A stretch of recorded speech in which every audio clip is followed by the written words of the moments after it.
We start on a street in black and white. A truck with Los Angeles plates. But not just any truck.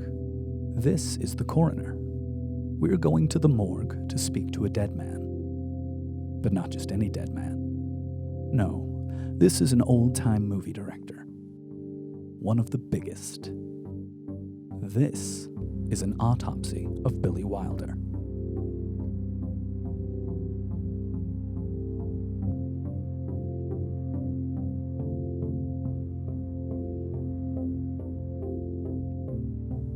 Uncovering Billy's story means looking at contrasts. From the ruins of Berlin to the mansions of Beverly Hills.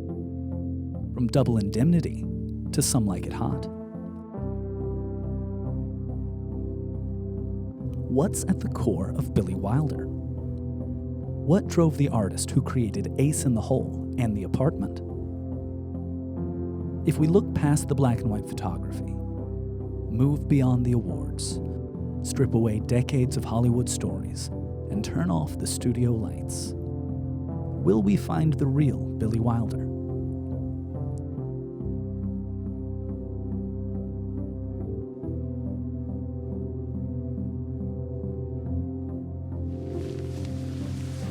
Well, where'd be the fun in that?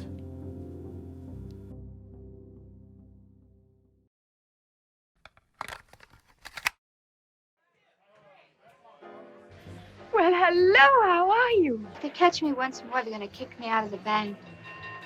Take your cap off. Maybe if I wore it a little more to one side. How's that? Is that better?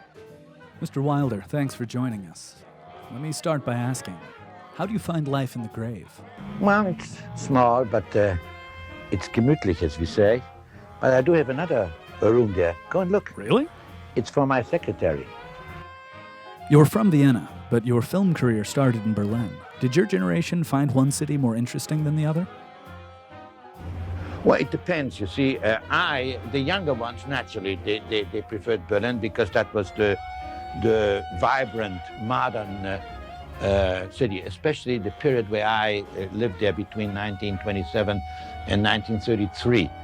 Those were 1926. They were the 7 great years, of Bert Brecht and of Schönberg and of the Bauhaus, and things were happening. So what was Berlin like in those 7 years? Well, we were young and jazz came up and people started dancing the Charleston Gardens. And I was one of those, and since I was kind of a fairly good dancer, and since times were tough, I did a stint as what you would now laughingly call a gigolo, kind of a dancer for money. We don't want to share this night with other people. This is for you and me.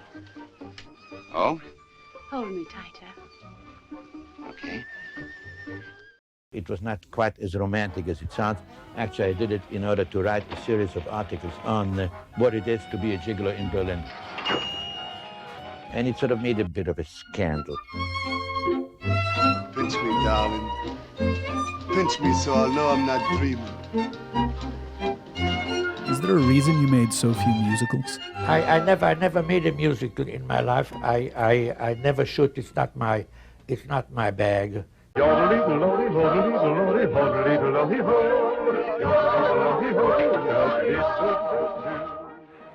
Another icon from Berlin at that time was Marlene Dietrich, who you directed several times.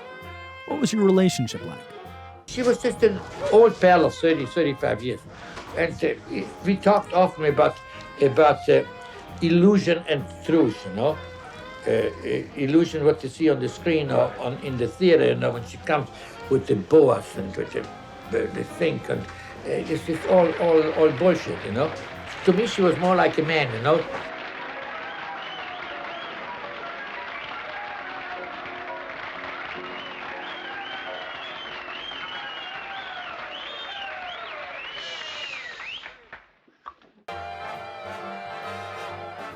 In terms of shooting, is there anything in particular you look for when setting up a scene? Whether it's possible to photograph it, you cannot photograph certain things unphotographable. No, I don't indulge in camera tricks. You don't like shots that call attention to themselves. You will never see a surprising shot no, as simple as possible. We should not see where the cut was. What is the most important thing when it comes to directing for an audience? How do you wake them up? How do you make sure that they understand what you want to tell them? You know what I mean? How do you direct their eyes to that thing? How do you make them remember? And it has to be done. The subtler you are, the more elegantly you do it, the better a director you are. All right. You worked with the UFA Company in Berlin and in Hollywood from the studio golden age to the late 70s. Would you have preferred to have made films totally independently? Are you out of your mind? Are you kidding? For Christ's sake, I'm going to leave myself wide open to actors, to executives. For Christ's sake, what do you think? I'm a sucker for a punch? I'm a masochist? No. I would like to get as much money as I possibly can from those people because they're trying to get for as little money as they can. They get me, right? Mr. Boot, I'm a $250 a week newspaper man. I can be had for 50. Why are you so good to me? Was telling the truth important in choosing the kind of films you wanted to make? I'm just trying to make a living. Get 2 hours of film and I don't really give a shit whether how true it is, how great it is. Just get it over with. Print that.